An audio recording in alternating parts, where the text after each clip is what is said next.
Hello hi नमस्ते और पहला उत्तराखंड यार अक्सर बातें करते हैं और जब किसी रेस की बात आती है रेस मतलब दौड़ना ना ज़्यादा सीरियस ना हो जाओ क्योंकि और जब वेन्यू की बात आती है और जब आती है तो हम अक्सर एथलीट्स को सुनते हैं उनका एक्सपीरियंस सुनते हैं लेकिन कभी सोचा है उस रेस को कराने के पीछे क्या लगता होगा। एक ऐसा ही बंदा है, एक ऐसा ही शख्स है जिसने दौड़ना सिखाया, जिसने शहर को सुबह उठना सिखाया, जिसने हर संडे को लोगों को जोड़ना शुरू किया और जिसने अपने जीवन में कई उतार चढ़ाव देखे। एक बार तो ऐसा भी आया कि लगा था अब दोबारा आएंगे या नहीं आएंगे। फिर लोगों को इंतज़ार रहता है अब भी उनके इवेंट्स का। 10 साल पूरे हो गए, एक डिकेड पूरा हो गया, लेकिन अब भी उसी पेस से चले जा रहे हैं, बल्कि मैं कहूँगा कि उससे भी अच्छा हो गया। हर चीज़ बेहतर हो रही है, बेहतरीन हो रही है। देहरादून से शुरू करके अब प्रयागराज, चंडीगढ़, आप नाम लीजिए और वहाँ इवेंट्स होते हैं। एक ट्रस्ट का फाउंडर हैं और उसके बाद में अब बता दूं, चलिए कैमरा के दूसरी तरफ इस बार मेरे साथ हैं पीसी कुशवाहा, थ्रिल जोन के फाउंडर हैं। और उसके बाद आज मैंने सोचा उनसे बात करें बधाई देते हुए, क्योंकि आज उनके 10 साल भी पूरे हो रहे हैं इस देहरादून में, उत्तराखंड में। हाय पीसी, नमस्ते, कैसे हो? नमस्ते नरेश जी, कैसे हैं आप? And thank you so much for taking me in video. और सबसे पहले तो पीसी बहुत बहुत बधाइयाँ, कॉन्ग्रेचुलेसन्स, 10 साल पूरे हो गए। Thank you so much Naresh ji. And जितने साल पुराने हो गए हमें इवेंट में, शायद हम लोग को जुड़े भी उतने साल हो गए। एंड शायद मेरा पहला इवेंट जब था तो सबसे पहले इंसान आप थे जिन्होंने यहाँ पे सपोर्ट स्टार्ट किया था। एंड जब मेरी ऑफिस मेरे बैग में हुआ करती थी कैसे भूल सकता हूँ पीसी, और वो दिन थे। और मुझे लगता है, और मैं आज सुबह भी बात कर रहा था, वो एक ऐसा इवेंट था जहाँ पर हम लोग मिले थे और पार्किंग में मिले थे। बिल्कुल बिल्कुल। और पीसी, जब एक पीसी कुशवाहा आज से 10 साल पहले एक बैग लेकर देहरादून में उतरा था और उसके बाद में एक सफ़र, कैसा लगता है आज जब 10 सालों में देख रहे हो, होटल्स बुक करते हो और उसके बाद में लोग, आपकी टीम बन गई, सब लोग जुड़े, कैसा लगता है आज 10 साल बाद जब देखते हो वो पहला दिन? देखिए, जो वो पहला दिन था उस समय बहुत सारी एक्साइटमेंट थी। एक्साइटमेंट ये था कि हम एक नए सिटी में आए हैं, एक नई चीज़ शुरुआत करने जा रहे हैं, एक ऐसी चीज़ शुरुआत करने जा रहे हैं जिसका लोग शुरू करने में बहुत टाइम लगाते हैं, बहुत सोचते हैं कि अगर कोई बीमार होता है तो डॉक्टर के पास जाते हैं तो वो कहते हैं नहीं आप रनिंग शुरू करो, वॉकिंग शुरू करो। तो ये तो एक ऐसा स्टेज आ जाता है जहाँ पे काफ़ी लेट हो चुका होता है। तो शुरू में मैं भी कुछ इस तरह के सोचता था कि यार क्यों ना हम फिटनेस से थोड़ा जुड़े, क्योंकि मैं पहले रनिंग करता था। अब ऑर्गेनाइज़र जब से बना मेरी रनिंग कम ज़रूर हो गई है, लेकिन दूसरों की रनिंग थोड़ा सा स्पीड में आ गई है। बिल्कुल। सो मुझे अच्छा लगता है। एंड इसमें जब हमने 10 साल पहले शुरू किया था तो कुछ सही सोच के किया था कि जब हम लोग रन का अनाउंसमेंट करें तो उसमें मैक्सिमम लोग रन करें, पार्टिसिपेट करें, क्योंकि वहाँ पे बात ये नहीं होती कि कोई रन शुरू कर रहा है वो या कोई एक दिन हमारे यहाँ रन में आता है। जब भी हम इवेंट अनाउंस करते हैं तो उसके पीछे कई मंथ्स की मेहनत हमारी होती है ऑर्गेनाइज करने की, लेकिन सालों की मेहनत होती है रनर की उस इवेंट को करने की। Not for this event only, but जो भी इवेंट्स होते हैं, कोई भी इवेंट कोई पार्टिसिपेट करता है तो उसकी एक अपनी प्लानिंग होती है, प्रैक्टिस होती है, करते हैं तो उसी के बहाने उनके फिटनेस लेवल भी बढ़ता रहता है और अच्छा होता रहता है, बेटर होता रहता है। पीसी, एक प्रश्न यहाँ पर जरूर करना चाहूँगा, एक क्वेश्चन करूँगा कि आपका बिहेवियर, अगर उसकी बात करें, व्यवहार आपने शुरू से ही आज भी वही हंसी, वही खुशी, लेकिन मैं अलग अलग प्रश्नों पर आऊँगा इसके बाद में। लेकिन अगर मैं बात करूँ पीसी, कैसे लोगों को आपने जितना भी, चाहे वो ऑर्गेनाइजर्स हों, दूसरे ऑर्गेनाइजर्स, आपने कभी ये नहीं कहा कि और लोग भी ऑर्गेनाइज कर रहे हैं। मैंने आपको दूसरे इवेंट्स में दौड़ते हुए भी देखा है और आप बहुत खुशी के साथ दौड़ते हो। वो कैसे, मतलब क्योंकि खुद भी एक ऑर्गेनाइजर हो। और सबसे पहले तो ये बताओ कि थ्रिल जोन, जो आपने थ्रिल जोन बनाया, ये कैसे बनाया, क्या विचार आया और थ्रिल जोन के पीछे बनाने का रीजन क्या था? देखिए, शुरू में मैं एक अमेरिकन कंपनी में जॉब करता था, FIS, Fidelity national information services, जो कि गुड़गांव में है। एंड वो लाइफ ऐसी थी कि लाइफ में जो इन्जॉय करना है, आपको सैटरडे संडे की छुट्टी चाहिए, घर पे कैब आके आपको पिक ड्रॉप करे, मतलब वो पूरी लाइफ थी। लेकिन उससे भी हटकर इसकी लाइफ है, इसमें बहुत स्ट्रगल है, बहुत इश्यूज़ है, बहुत टेंशन है। बट ठीक है, तो इसमें हम लोग जो भी एक शुरुआत की बात करें और अब की बात करें तो इस तरह देखते देखते ऐसा हुआ कि पहले रन करता था, फिर एक दिन ये हुआ कि चलो शुरुआत करते हैं। तो जब पहला रन का प्लानिंग किया तो मैं जॉब ही करता था, और जॉब करते करते ही इवेंट को प्लान किया। एंड मेरा पहला इवेंट दिल्ली से शुरू हुआ था। मैंने सोचा कि अगर पहला इवेंट है तो धमाकेदार होना चाहिए। तो हमने इवेंट अनाउंस कर तो दिया। मैंने सोचा, गूगल में सर्च करता था कि which is the best place to organise the running event. तो उसमें जवाहरलाल नेहरू स्टेडियम का आया, और उसकी बुकिंग से लेकर हर एक चीज़ जो हम लोग के लिमिट से बाहर की थी अनाउंस कर दिया। आई मीन वो पहला इवेंट था तो इतना आइडिया नहीं होता था कि वहाँ के परमिशंस की बुकिंग होती है, पैसा दिया जाएगा। ये पहले मैंने सोचा कि बेस्ट कैसे करना है, बेस्ट वेन्यू करना था, बेस्ट अरेंजमेंट्स करने थे। तो मैंने बेस्ट वेन्यू ढूंढा पूरे दिल्ली का, जवाहरलाल नेहरू स्टेडियम, वो अनाउंस किया। फिर मैंने सोचा बेस्ट पर्सन कौन होगा जो इस चीज़ में सपोर्ट कर पाए। तो आप एक नाम बताता हूँ जो डे वन से मेरे साथ हैं, एंड हमेशा आज भी उनको अपने साथ मैं कोशिश करता हूँ कि इवेंट में इन्वाइट करूँ। डॉक्टर सुनीता गोदारा मैम, वो बिल्कुल 1992 एशियन मैराथन चैंपियन है, गोल्ड मेडलिस्ट है। गोल्ड मेडलिस्ट आज हैं। भी उनके बहुत सारे रिकॉर्ड्स बने हुए हैं। सो मैं उनके पास गया, मैंने कहा मैम मुझे रनिंग इवेंट कराना है, और इसको इस लेवल के कराना है कि जवाहरलाल नेहरू स्टेडियम ही कराना है। तो उन्होंने मेरी इच्छा देख कर के, मेरा पैशन देख के बोले कि तो टेंशन मत ले। तो उन्होंने अपने नाम से वो स्टेडियम को बुक किया, कहा कि आप कराओ। उन्होंने कहा कि चलो सपोर्ट के लिए उन्होंने थोड़ा सा बैकएंड में सपोर्ट भी इस तरह रखा कि अपना फेस की वैल्यू उन्होंने दी, कहा कि ठीक है कराओ। तो मुझे बहुत अच्छा लगा। तो उन्होंने शुरुआत करने के जो एक किया, तो उन्होंने बताया कि कैसे क्या करना है, क्योंकि मैंने कभी रनिंग इवेंट का एक्सपीरियंस लिया नहीं था, सिर्फ रन किया था। और ये बहुत बड़ी कन्फ्यूज़न है। कन्फ्यूज़न क्या, मिथ है कि जो रन करते हैं वो ऑर्गेनाइज करना भी उतना ही आसान। दोनों बिल्कुल नहीं नहीं, different- दोनों बिल्कुल अलग हैं, दोनों बिल्कुल अलग। बिल्कुल डिफरेंट है। तो मुझे ऐसा लगा था कि मैं तो रन करता हूँ और मैं, और ये भी हो जाएगा। हाँ ये भी हो जाएगा, क्योंकि उस समय लाइक जब रनिंग 2015 की बात करूँ तो उस समय मुझे कई साल हो चुके थे दौड़ते हुए, और शायद कोई इवेंट मैं छोड़ता भी नहीं था। एक इंडिया रनिंग का रनिंग एंड लिविंग का इवेंट्स होता था, उरी के इवेंट जहाँ भी हो, कभी यहाँ कभी वहाँ, मैं अलग अलग 30-35 इवेंट्स मैं कर चुका था तब। एंड उसके बाद फिर मैंने वहाँ दिल्ली से स्टार्ट किया, फिर सेकेंड काठ गोदाम कराया, फिर देहरादून कराया। देहरादून कराने का बिल्कुल अलग टाइप ऐसा हो गया था, क्योंकि मैं national Nehru institute of mountaineering, मैंने माउंटेनिंग का कोर्स भी किया है। बिल्कुल निम्स जब वहाँ पे निम्स में जब वहाँ पे गया तो वहाँ पे एक सर्कल मिला, 30 लोग का ग्रुप मिला। तो कोई कहीं जॉब कर रहा, कोई कहीं। तो एक मेरी फ्रेंड वहाँ पे थी, करिश्मा बिष्ट, उसने कहा पीसी तूने पर यहाँ मुझे तो पीसी याद है जब हम पहली बार मिले थे तो करिश्मा भी आपके भी साथ आई थी। थी। हाँ। और उसका रीज़न बता देता हूँ कि वो उस समय थी क्यों। उसने ये कहा कि पीसी देहरादून अनाउंस कर दे, वहाँ पे मैं काफ़ी रनर्स को जानती हूँ तो मैं लेकर आऊँगी। मैंने कहा ठीक है। फिर से मैंने इवेंट अनाउंस कर दिया। मैं देहरादून कभी आया भी नहीं था। जब मैं यहाँ पे आया, मैंने कहा करिश्मा मैं आ चुका हूँ, तो मुझे यार रनर से मिलाओ। तो उसने कहा कि यार पीसी में ऐसे मिला नहीं सकती, बट मैंने अपने घर के बाहर कई लोग को दौड़ते देखा, मैं उनकी बात कर रही थी। हाँ हाँ हाँ। मैंने कहा करिश्मा मैंने इवेंट अनाउंस कर दिया है और हम एक रनर के बारे में भी नहीं पता। तो ऐसा करके वहाँ पे शुरुआत हुआ, और उसके बाद करिश्मा ने कहा यार पीसी 0 शुरू करते हैं।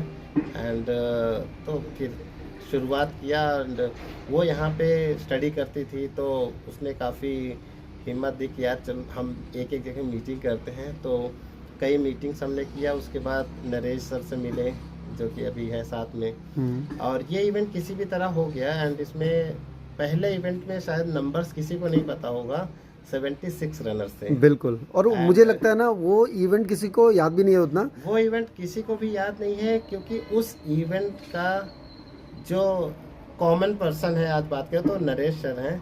आज भी लोगों को लगता है कि पहला इवेंट उसके बाद वाला था, लेकिन वो जो कि दूसरा इवेंट था। जो कि दूसरा इवेंट था। और मुझे अच्छा ये लगा कि नरेश सर उसमें ब्लाइंड बच्चों को लेकर आए थे, और मैंने पहली बार ये देखा कि ब्लाइंड बच्चे भी रन कर सकते हैं। तो ये सोच के काफ़ी अच्छा फील आता था। तो नरेश सर ने एटलीस्ट 17 लोग थे आई थिंक उस टाइम में। हाँ 17 या 22 ऐसे कुछ थे। जो 17 बच्चे थे, आज हर बच्चा सेटल्ड है बिल्कुल।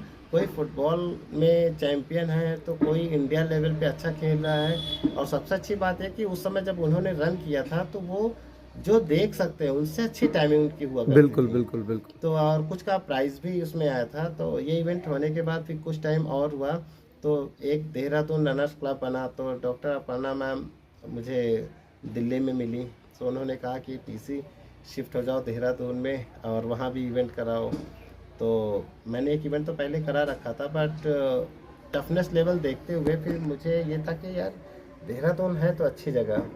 फिर उन्होंने कहा कि यहाँ पे शिफ्ट हो जाओ, तो मैं देहरादून शिफ्ट हो गया। मैं पहले दिल्ली रहता था, दिल्ली रहने का पर्पज़ ये था कि मेरी जॉब वहाँ थी। फिर मैंने अपनी जॉब छोड़ दी और यहाँ पे शिफ्ट हो गया। फिर देहरादून रनर्स क्लब एक ऐसा क्लब है जो कि रनिंग क्लब नहीं है, वो एक इमोशन है। और उसमें शुरू में डॉक्टर अपर्णा मैम, प्रीति कश्यप, नरेश सर, भूपेंद्र जी, राजेंद्र कोश्यारी जी, तन्वी मैम और इस तरह करके लगभग 10-15 लोग ऐसे थे जिन्होंने इस क्लब को स्टार्ट किया। ग्रुप हमने बनाया, उसके बाद इसको स्टार्ट किया। सारिका पंछी थी, सेम उसी ईयर में सारिका पंछी जी मुंबई से भी यहाँ पर आई थी। उन्होंने शायद मिलिंद सोमन से भी मिले थे, डिस्कस किया था कि देहरादून में इवेंट कराना है, तो कुछ बात बनी नहीं थी। तो फिर अभी यहाँ पर आकर के फिर सारा मिल के एक ग्रुप बना, सब डिस्कस किए। तो ये ग्रुप मेंबर जितने भी थे ना, इन्होंने फैमिली मेंबर की तरह मुझे देहरादून में रखा। एंड ये खुद बैठ करके मेहनत करते थे कि कैसे रनर्स आएंगे कैसे हमारे होगा। इवेंट में, रनिंग इवेंट का कल्चर कैसे क्रिएट करना है। तो अगर मैं आज की बात करूं तो लोगों को, जैसे नरेश सर हमेशा कहते हैं कि इसी की वजह से यहाँ पे रनिंग इवेंट का कल्चर आया, लेकिन मैं तो कह रहा हूँ देहरादून वालों की वजह से ही है, क्योंकि यहीं के लोगों ने मुझे हिम्मत दिया। जितने लोग थे, नरेश सर भी, क्योंकि जब भी मैं आपके पास, नरेश सर के पास भी आया, तो तब से लेके यहाँ तक NIVH की ये यहाँ पे स्पोर्ट्स टीचर हैं, स्पोर्ट्स कोच हैं। तो हमेशा ब्लाइंड बच्चे हमारे इवेंट में आते रहे। फिर कुछ व्हील चेयर वाले, शुरू में ऐसा होता था कि बहुत ही मतलब नरेश सर एक बार हमें इनवाइट भी किया अंदर NIVH में। मॉनसून वहाँ रन हुई पे थी ये। जा करके हाँ। देखा तो वहाँ का बच्चों का टैलेंट देख करके लगा ये तो कुछ भी कर सकते हैं। मैं कहा नरेश सर इनको हमारे हर इवेंट पे लाइए और इनका रजिस्ट्रेशन फीस फ्री रहेगा। पीसी, मैं यहाँ पर रोकना चाहूँगा अभी। जो पीसी ने बोला कि फ्री है, बहुत लोगों को मालूम नहीं है। आज सुबह भी जब मैं बात कर रहा था वहाँ पर, तो लोगों ने कहा, लोगों ने क्या, हमारे स्टूडेंट्स जो आज भी कई लोग हैं वो बोलते हैं सर थ्रिल जोन का इवेंट ऐसा है जहाँ हमने फ़ीस नहीं दी। तो मैं उनसे कहता हूँ नहीं, पहली बार जब हम गए थे वो भी फ़ीस दी थी, इंस्टीट्यूट ने हमको पे किया था, और पीसी ने उसमें भी ये पूछा था कि ये इनकी पॉकेट से तो नहीं आ रहा। और उसके बाद में तब से लेके आज 10 साल हो गए और लगभग हर इवेंट में हमने पार्टिसिपेट किया है। और ये खुल के बोलता हूँ और हमेशा बोलता भी हूँ कि हमसे कोई फ़ीस आज तक नहीं ली पीसी ने। और उसके बाद में फ़ीस छोड़े, उसके बाद और भी लोग जुड़ने लगे, व्हीलचेयर वाले जुड़ने लगे, और पीसी ने हमारे जो पैरा एथलीट्स हैं उनको भी प्रमोट किया है। उस पर भी अभी बात करूँगा मैं। एक तरफ रनिंग इवेंट्स, दूसरी तरफ आपने साइकिलिंग भी कराई, लोगों को धनौल्टी भी दिखा दिया, लोगों को मालदेवता से धनौल्टी तक पहुंचा दिया, रनिंग भी करवा दी, उसके बाद में स्टेडियम रन भी करवा दिया, ब्लड डोनेशन कैंप करवा दिया। आगे क्या विचार है? सर मेरा हर एक चीज़ टारगेट एक है कि लोगों को फिट रखना है और खुद भी फिट रहना है। तो और मुझे लगता है कि running event, running, yoga, cycling ये एक ऐसे कॉमन प्लेटफॉर्म्स हैं या एक्टिविटी है जहाँ पे लोग इजीली उनको इनवाइट किया जा सकता है। तो रनिंग कराना तो एक, और मैं थोड़ा ये भी बताना चाहता हूँ लोगों को कि कभी कभी कुछ लोग फ़ोन करके या आकर के बोलते भी है ये तो आपने बिजनेस बना रखा है। तो मैं उनको बताना चाहता हूँ ये बना रखा है, ये बहुत ज़रूरी है, ये थोड़ा सा लाउड होके मैं बोलूँगा कि हाँ। बताना है ये। तो लोगों ने कहते हैं कि यार आप लोगों ने बिजनेस बना रखा है, तो मैं इसमें थोड़ा क्लियर करना है, बिजनेस बना रखा नहीं है, दिस इज कम्प्लीटली बिजनेस। और मेरा बिजनेस ऐसा, like this is not my business. जो भी रनिंग इवेंट कराते हैं, अगर हम फिटनेस को बिजनेस मॉडल में नहीं लाएंगे तो लोग नहीं करेंगे। गवर्नमेंट आपके फिटनेस के लिए क्या करेगी? हम लोग इसको एक बिजनेस मॉडल में लाने की कोशिश कर रहे हैं लगभग 15 सालों में। 10 साल से मैं रनिंग स्टार्ट किया हूँ, कराया हूँ, और बहुत सारे ऐसे जो 20th एडिशन चल रही है, 15th एडिशन चल रही है, TMM जैसे ये लोग अगर इसको बिजनेस मॉडल में नहीं लाते तो लोगों को पता कैसे चलता, वो प्रमोशन कहाँ से करते, पैसा बिल्कुल कहाँ से आता। बिल्कुल अब गवर्नमेंट कभी भी इवेंट कराती तो लाइक सपोज दैट देहरादून में किसी ने यहाँ पे किसी मिनिस्टर ने बोला कि यहाँ पे इवेंट होना है, तो वो इवेंट वहीं के लिए हो जाएगा क्योंकि उनका अपना एक पर्टिकुलर एरिया है। पर जब एक बिजनेसमैन इवेंट कराने की सोचता है तो उसको लगता है कि उसके इवेंट में पूरे इंडिया से लोग आए। और जब इस तरह का प्रमोशन होता है कि एक एग्जांपल के लिए आज हम लोग कल देहरादून अल्ट्रा रन है और आज इवेंट में हम लोग यहाँ पर बैठे हुए, तो देहरादून अल्ट्रा रन में लगभग 500 रनर्स हैं। 500 रनर्स में अप्रॉक्सीमेटली 300 रनर्स सारे बाहर के हैं। बिल्कुल कोई मुंबई से आ रहा है, कोई बेंगलोर से आ रहा है, कोई कहीं से आ रहा है, क्योंकि उन लोगों को क्वालिफाइंग इवेंट चाहिए, एक अच्छा लोकेशन चाहिए। लास्ट एडिशन हमारा काफ़ी अच्छा था, इस बार जम्मू से लेके हर जगह मतलब पूरे इंडिया से लोग आ रहे हैं। कल आप देखेंगे यहाँ पे काफ़ी अच्छा इवेंट है। सो अगर हम फिटनेस को बिजनेस मॉडल में नहीं लाएंगे तो इसका प्रमोशन नहीं होगा। और लोग कुछ कहते हैं, ये तो रनर को बोलते हैं कि यार सोशल मीडिया में अपना फ़ोटो बहुत डालते हैं वो रनिंग का, तो आप भी रन करो और आप भी डालो, ये अच्छी चीज़ है। मतलब ये तो एक तरह से मोड ऑफ प्रमोशन है, होता है ना, मोड ऑफ प्रमोशन। कोई अपना मोटिवेशन उसको समझता है, कोई अपना बिजनेस समझता है। तो मैं ये कहना चाहता हूँ कि ये हमारा कम्प्लीटली बिजनेस है और ये बिजनेस का फॉर्मेट ऐसा है कि हम लोगों को उसमें स्वस्थ बना रहे हैं। और इसमें हम लोग कभी किसी को नहीं कहते कि आपको ये करना ही है करना। हम लोग फ्लेक्सिबल है। हमने प्रमोशन किया है, जिसको इस इवेंट में पार्टिसिपेट करना है वो आए और पार्टिसिपेट करे। बिल्कुल। और जहाँ रहे जो नहीं कर सकते हम लोग प्रमोट उनको करते हैं, वहाँ पे अपना प्रमोशन करते हैं। नरेश सर से 10 साल हो गए जुड़े, हम इनके बच्चों को कभी रजिस्ट्रेशन फीस चार्ज नहीं किए। वो इसलिए कि मुझे लगता है कि कोई ऐसा फिटनेस में आने की कोशिश कर रहा है जो जनरली लोग सोचते नहीं हैं। तो ये मैंने यहाँ से एग्जांपल लिया और दूसरे सिटीज़ में तो आज तक मेरा रिकॉर्ड है पिछले 10 सालों में एक बार मैंने फ़ीस चार्ज किया, वो भी इंस्टीट्यूट से पैसे आए थे नरेश सर के, तो वो था। उसके बाद चंडीगढ़ या लखनऊ या प्रयागराज जितने भी व्हील चेयर रनर्स होते हैं, बेसिकली स्पेशली एबल्ड जो रनर्स हैं या ब्लाइंड रनर हैं, इनसे कभी आज तक चार्ज नहीं किया। और जो हमारे इवेंट का टारगेट होते हैं, ये जो नेशनल रिकॉर्ड इंटरनेशनल रिकॉर्ड बनाते हैं, उस टाइप के रनर्स नहीं है, क्योंकि हमारा अमेच्योर रनर्स हाँ, हमारा बिजनेस का जो फॉर्मेट है ना, जो एलीट रनर है, इस 2 टाइप के एलीट्स है। जो एक एलीट मतलब जिनका टाइमिंग बहुत अच्छा है, डेली रूटीन है, नेशनल इंटरनेशनल स्टेट लेवल का करते हैं, वो हमारे टारगेट नहीं है, क्योंकि हम लोग कैश प्राइस वगैरह पे ज़्यादा फोकस नहीं करते। हमारे टारगेट हुए जो डेली रूटीन में एक रनिंग ऐड करना चाहते हैं कि 7 का स्पीड में दे रहे हैं, 8 का दे रहे हैं, मतलब 8 किलोमीटर प्रति घंटा के 8 मिनट में प्रति 1 किलोमीटर रन हाँ। कर रहे हैं। तो ऐसे लोग हमारे टारगेट हैं जो जिनको डॉक्टर ने सजेस्ट किया कि नहीं आप रन करिए, वॉक करिए, जिनको खुद उनको फील होता है कि नहीं हमें डेली रन करना चाहिए, वॉक करना चाहिए। तो यस, जैसा कि आप पूछ रहे थे कि बिजनेस मॉडल बिल्कुल बिल्कुल, तो हमारा ये है कि ये कम्प्लीटली बिजनेस ही है, तो इसमें कोई क्वेश्चन नहीं होना चाहिए और किसी को डाउट नहीं होना चाहिए। बिल्कुल बिल्कुल। अभी कुछ दिन पहले कोई बोल भी रहा था कि ये बिजनेस बना रखे हैं। Yes, this is business. Yes, मैं बिजनेस ही कर रहा हूँ। 10 साल में अगर मैं बिजनेस नहीं करता, चैरिटी ही करता रहता, तो फिर शायद सस्टेन भी नहीं कर पाते थे, शायद 120 इवेंट नहीं करा पाता। बिल्कुल।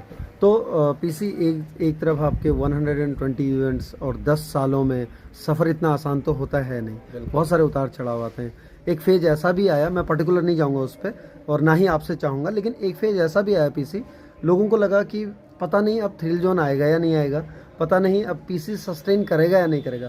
लेकिन मेरी बात आपसे तब भी रेगुलर होती थी और उसके बाद में जब भी हम बात करते थे, मैंने आपके इवन जो आपका टोन था, बात करने का तरीका, उसमें भी चेंज नहीं पाया। तो अपने आप को कैसे इतना, जबकि मुझे लगता है लगभग हर सोशल मीडिया में बात चल रही थी, लोग बातें कर रहे थे, उस टाइम में अपने आप को कैसे स्ट्रॉन्ग रखा?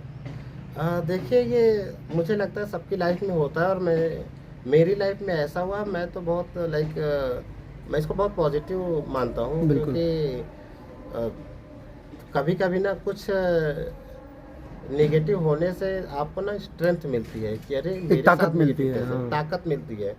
तो वो एक टाइम ऐसा था कोरोना के आसपास का टाइम, लगभग कोरोना के बाद का, कि एक वक्त ऐसा आया कि जिसमें मेरे लिए बहुत मुश्किल हो गया, क्योंकि कोरोना में सारा बिजनेस जॉब बंद हो गया। मैंने 2 साल मतलब कुछ टाइम तक हॉस्पिटल में जॉब भी किया था। हल्द्वानी में एक हॉस्पिटल है, ब्रिजलाल हॉस्पिटल, वो कुमाऊं का सबसे बड़ा हॉस्पिटल है, तो वहाँ पे पीआरओ था। तो कुछ टाइम वहाँ जॉब भी किया। उसके बाद कुछ सिचुएशंस ऐसी है कि सारे लोग मतलब थोड़ा सा मुश्किल हो गया था करना। तो फिर भी मैं हार नहीं माना, धीरे धीरे फिर से रन अनाउंस किया एंड उसको इवेंट को कंप्लीट किया। और सबसे अच्छी बात है कि जो डे वन में मेरे साथ थे 10 साल पहले, सबसे बड़ी खुशी ये है कि आज भी वो साथ मेरे हैं एंड सपोर्ट करते। मेरी कभी इंटेंशन गलत नहीं थी, सिचुएशन गलत हो जाती है, कभी कभी माहौल ऐसा बन जाता है कि इंसान निगेटिव लगने लगता है, बट इंटेंशन हमेशा अच्छी रही। शायद यही रीज़न है कि आज जितने भी जिस देहरादून रनर्स क्लब हम लोग ने जो स्टार्ट किया, आज भी सारे एक साथ हैं और हम लोग मिलते हैं और रनिंग इवेंट होती है, सारे आते हैं, कल भी आएंगे और बहुत अच्छा लगता है, अच्छा फील आता है। पीसी, अगर मैं बात करूं, आपने अभी तक कितनी सिटीज़ में कराया है, थोड़ा लोगों को पता भी रहना चाहिए, और उसमें अपकमिंग आपके जो इवेंट्स हैं उस पर भी थोड़ा सा अगर हम बात करें तो। देखिए, मेरा जो हमेशा टारगेट रहा ना पिछले 10 सालों में, हमेशा वो सिटी रही है जहाँ पे रनिंग का कल्चर नहीं रहा है। आप लोग अगर बात करें चंडीगढ़ की, तो चंडीगढ़ में इतने ज़्यादा इवेंट होते हैं, वहाँ के इतने ज़्यादा अवेयर हैं लोग। तो वहाँ पे जो फर्स्ट टाइम रन था, अगर ऐसी बात करें तो वो हमारा ही था। अच्छा। वो 2015 में। एंड प्रयागराज की बात करें फर्स्ट टाइम रन, तो वो हमारा ही था। देहरादून की बात करें फर्स्ट टाइम रन, बिल्कुल हमारा ही बिल्कुल था। बिल्कुल। तो बेसिकली मेरा टारगेट रहा कि उस सिटी को चूज करना जहाँ पे ऐसा कल्चर नहीं है। बिजनेस क्या, वहाँ पे ऐसे लोग ही नहीं थे, रनर्स थे, वो रन करते थे इंडिविजुअली, अपना आप ही करते थे। बट जब कोई एक प्लेटफॉर्म दिया और इवेंट लाके हो गया। जब कोई प्लेटफॉर्म किसी को मिल जाता है ना, उसमें लोग ज़्यादा जुड़ते हैं। कोई इवेंट होती है, उसमें रनर ज्वाइन करता है, रन करता है, सर्टिफिकेट और मेडल के साथ फ़ोटोज़ पोस्ट करता है, उसके फ्रेंड्स भी पूछते हैं, नेक्स्ट टाइम वो भी ज्वाइन करते हैं। तो अब जैसे आपने पूछा कि कहाँ कहाँ कवर किया, तो मैंने अभी तक पिछले 10 सालों में मुंबई, दिल्ली, बेंगलोर, अहमदाबाद एंड हिमाचल प्रदेश, उत्तर प्रदेश में जैसे प्रयागराज हो गया, नोएडा हो गया, लखनऊ हो गया and Dehradun and Kathgodam, Mukteshwar, yes. IIT Roorkee and Mohali, Panchkula, जो बहुत राय नाम सिटी है। हाँ, लुधियाना, मतलब कभी कभी तो मुझे याद करना पड़ता है कि बिल्कुल कहाँ बिल्कुल। कराया हुआ है। बट ये है कि हम लोग का जो पेस रहा है थोड़ा स्लो रहा है। स्लो रहने का पर्पज़ ये था कि अगर मैं एक साल में 3 या 4 इवेंट कराऊँ तो बहुत ही अच्छे ढंग से उसको किया जा सकता, बड़ा किया जा सकता है। बट मेरे बिजनेस के साथ साथ मेरा हमेशा टारगेट है नई सिटी चूज़ करना। हर साल 1 या 2 हम लोग नई सिटी हमेशा चूज़ करते हैं। जैसे मैं खुद प्रयागराज से हूँ, लेकिन प्रयागराज में लास्ट ईयर से शुरू किया था। उससे पहले हाफ मैराथन या मैराथन कभी हुआ ही नहीं था वहाँ पे। फुल मैराथन, इंदिरा मैराथन होती थी, बट उसमें एलिट रनर होते हैं। वो तो एलिट होता है, क्योंकि मैं खुद इंदिरा मैराथन, हाँ, वो जो रिकॉर्ड वगैरह बनाते हैं, बिल्कुल वही रन करते हैं। फिटनेस रनर्स के लिए वहाँ पे इवेंट होता नहीं, एमेच्योर का नहीं होता था, क्योंकि इंदिरा मैराथन जो है वो नेशनल मैराथन है और उसमें खुद मैं भी दौड़ा हुआ हूँ, तो उसका मुझे पता है। तो किसी एक तरफ जहाँ पर ये इवेंट्स की बात करते हैं हम, एक टीम चाहिए होती है बहुत उसके पीछे, पर्दे के पीछे, क्योंकि रनर्स तो आते हैं, सुबह जुम्बा होता है, उसके बाद रूट पे जाते हैं और उसके बाद वापस आते हैं, मेडल हुआ, पिक्चर्स अच्छी आई। लेकिन अब मैं अगर मैनेज करने पे बात करूं तो आपका क्या प्रायोरिटी रहता है, कि कैसे प्रायोरिटाइज करते हो चीज़ों को आप? देखिए, सबसे पहले अगर आपको इवेंट अच्छा कराना है तो आपकी टीम बहुत अच्छी होनी चाहिए। और टीम अच्छी होने का मतलब ये है कि जो टीम जितनी पुरानी होगी उतनी अच्छी होगी। तो हमारे इवेंट में जितने लोग जुड़े हुए हैं, जितने भी मेंबर देखेंगे, वो काफ़ी पुराने लोग हैं एंड मुझे कभी टेंशन लेने की ज़रूरत नहीं पड़ती। जिनका जो रोल है वो अपने रोल के अकॉर्डिंग करते रहते हैं। तो एक रिस्पॉन्सिबल पर्सन हर एक चीज़ के लिए होना बहुत ज़रूरी है। तो इनिशियली ये चीज़ हमने नरेश सर से ही सीखा, क्योंकि जब देहरादून में आया था तो उस समय नरेश सर ने कहा कि पीसी तुम फोकस करो इवेंट कराने पे, जो बैकएंड सपोर्ट है वो हम लोग देंगे। मतलब ये उन गुरु में से हैं जो कहते हैं कि तुम आगे बढ़ो, हम तुम्हारे साथ हैं। तो इनकी पूरी टीम आज भी है एंड वो भी आ रहे हैं। 10 साल पूरे हो गए तो हमने उनको इनवाइट भी किया है। हम लोग छोटा सा सेलिब्रेशन भी कर रहे हैं। तो जितने टीचर्स होते थे, स्पोर्ट्स टीचर एंड इनके सर के साथ पढ़ाते, सारे आते थे एंड खुद रूट पे जाके मार्शलिंग करना। एंड सर से हम बोलते थे, सर थोड़ा पैसों की प्रॉब्लम है तो एंकरिंग आप कर देंगे तो पैसा नहीं लगेगा। तो नरेश सर हमेशा करते रहते, ये होता है चलो ठीक है मैं सीख लेता हूँ ये लेकिन भी। पीसी अब मैं बता देता हूँ कि अब आप पे भी करते हो, नहीं तो लोगों को बड़ी गलतफहमी होती है इस बात की। नहीं नहीं, हाँ हाँ। नहीं, लेकिन अब नरेश सर मना करते हैं कि नहीं यार पैसे की क्या कोई वो नहीं, लेकिन मुझे ये लगता है कि जब ज़रूरत थी आपने सपोर्ट किया। अब थोड़ा सा क्योंकि हम लोग का ये बिजनेस मॉडल है, एक इवेंट दो इवेंट ठीक चलता है, बट तो अब हर इवेंट में जितने भी लोग हमारे यहाँ होते हैं बिल्कुल बिल्कुल। हर एक को हम लोग प्रॉपर पे करके उनको बुलाते हैं, जिससे कि वो भी थोड़ा मोटिवेटेड रहे और अच्छा फील होता है। बिल्कुल। क्योंकि नरेश सर से कई बार हम बात करते हैं कि बाहर भी चलना है, दूसरी सिटीज़ में भी चलना है, तो काफ़ी बिजी रहते हैं, तो कभी ज्वाइन कर पाते हैं कभी नहीं, बट कोशिश करते हैं कि हम लोग साथ रहें। पीसी 10 साल का सफ़र, बहुत कुछ, घर परिवार, उसके बाद में अलग अलग सिटीज़ में जाना, और अगर मैं फैमिली की बात करूं थोड़ा सा परिवार को, वो टाइम कैसे मैनेज करते हो? मतलब एक तरफ हालांकि आप बैचलर हो लेकिन परिवार में हैं, है ना, अपना परिवार है, और उसके बाद में कभी घर वाले ये नहीं कहते कि चलो आ जाओ इलाहाबाद, फिर से प्रयागराज आ जाओ, एक्चुअली या क्या है ना, आपको ऐसा लगता हो कि यार बहुत हो गया चलो घर चलते हैं? नहीं ऐसा नहीं है। एक्चुअली मैं पर्सनल लाइफ कभी भी सोशल मीडिया पे शेयर नहीं करता या मैं किसी से डिस्कस नहीं करता। नहीं तो मैं अपने फैमिली मेम्बर्स मैं अपने घर बहुत फ्रीक्वेंटली विजिट करता हूँ, एंड लगभग 15 दिन 1 मंथ में हो जाता है। घर पहुंच जाते हैं? इतना फ्रीक्वेंट कि जनरली लोग इतना करते नहीं, क्योंकि ट्रैवल करने की इतनी आदत हो गई कि अगर घर से वैसे ही कॉल आ गया कि याद कर रहे हाँ, हाँ, हैं हाँ। या ये ऐसा है तो आप पहुंच वैसा जाते कुछ हो? भी है, तो सरप्राइज देने के लिए मैं पहुंच जाता हूँ। उनको पता भी नहीं होता, जब पहुंच जाता हूँ घर पे लगता है अरे आ गया।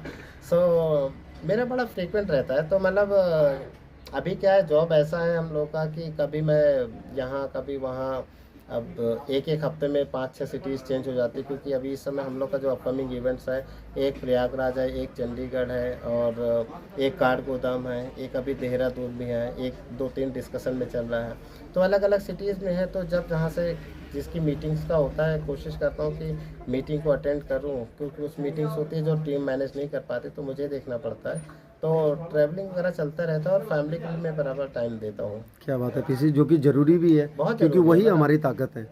बिल्कुल। पीसी एक बार यहाँ पर मैं ज़रूर आपसे कहूँगा कि यूँ तो आपको सब लोग जानते हैं, लेकिन अगर आपको कोई कांटेक्ट करना चाहे या थ्रिल जोन से जुड़ना चाहे, वो कैसे जुड़ सकता है, वो ज़रूर बताना आप। देखिए, थ्रिल जोन से जुड़ने का पर्पस मतलब यही है यहाँ पे कि आप मतलब एक तो कांटेक्ट नंबर हमारा दिए रहता है, कोई भी कॉल कर सकता है, सबके पास नंबर होता है। और अभी भी अब क्या है कि रनर्स की एक्सपेक्टेशंस ऐसी होती है कि मैं फ़ोन कर रहा हूँ, रिस्पॉन्स तुरंत मिले। अब उनको पता है कि एक हेल्पलाइन नंबर भी है, एक मेरा भी है, बट कॉल मेरे पास आती है, तो ये बहुत पेशेंस रखना पड़ता है उस समय कि ठीक है, ये समझना पड़ता है वो मुझे जानते हैं तो मेरे पास ही कॉल आती है।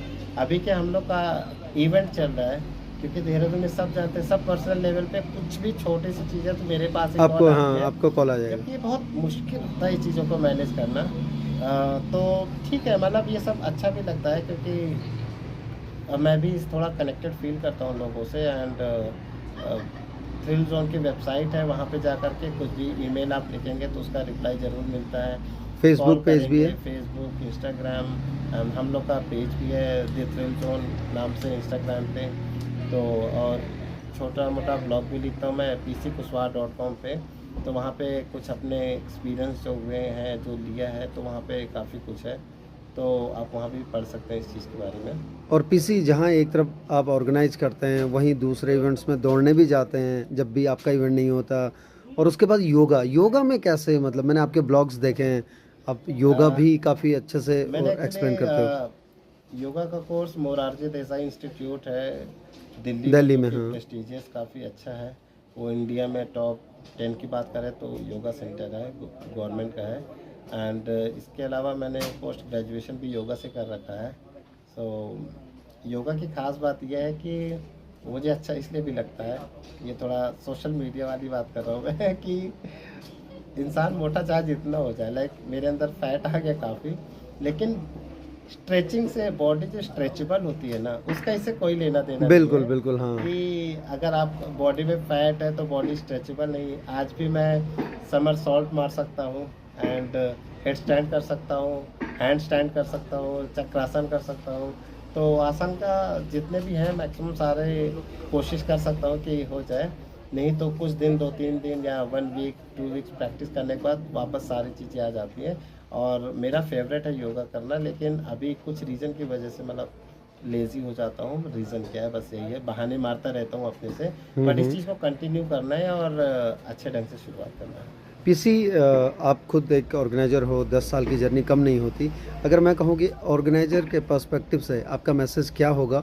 क्योंकि बिज़नेस मॉडल आपने बताया, उसके बाद आपने इवेंट्स को ग्रो करने की चीज़ें बताई, लेकिन एक जो नया ऑर्गेनाइज़र अगर कभी शुरू करना चाहे या करे, और मैंने आपको देखा कि जब भी जैसे ऑर्गेनाइज़र की बात करते हैं, मैं पर्सनल भी जब आपसे बात करते हैं हम लोग, तो आपने कभी ये नहीं बोला कि कितने ऑर्गेनाइज़र आ गए, क्या आ गए, ऐसा कभी बात नहीं हुई। आपने हमेशा वो किया। तो ऑर्गेनाइज़र के पर्सपेक्टिव से आप क्या कहना चाहेंगे? ये ना बहुत बड़ा मिथ है।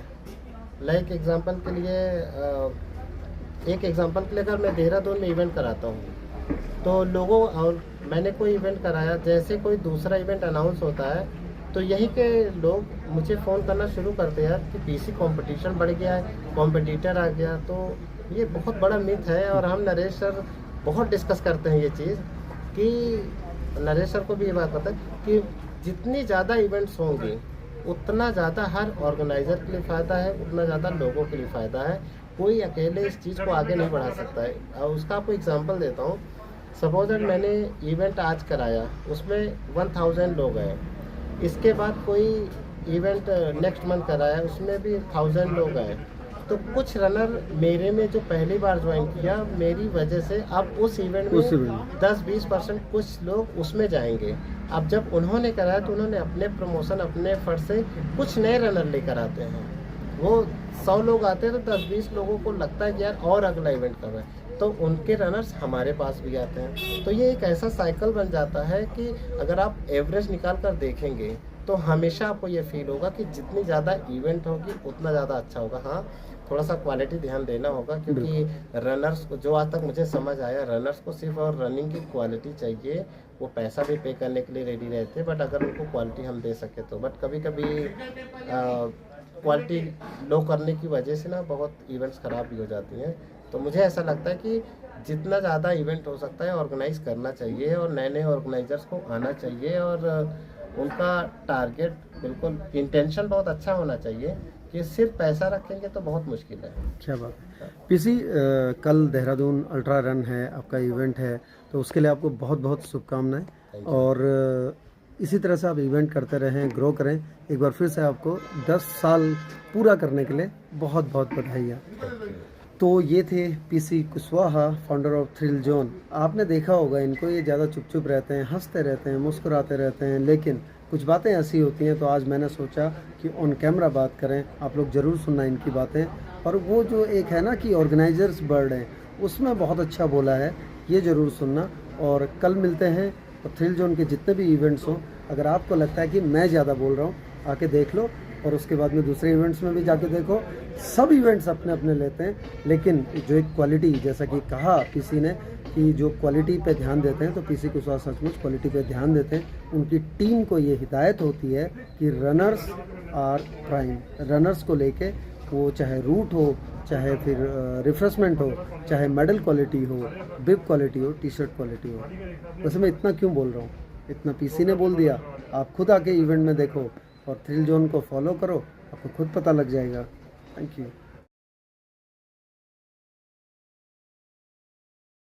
बिब कलेक्शन स्टार्ट, बिब डिस्ट्रीब्यूशन का स्टॉक्स लगे हैं, वॉलंटियर्स आ गए हैं। ऑर्गेनाइजर की पूरी नज़र है अपनी टीम पर।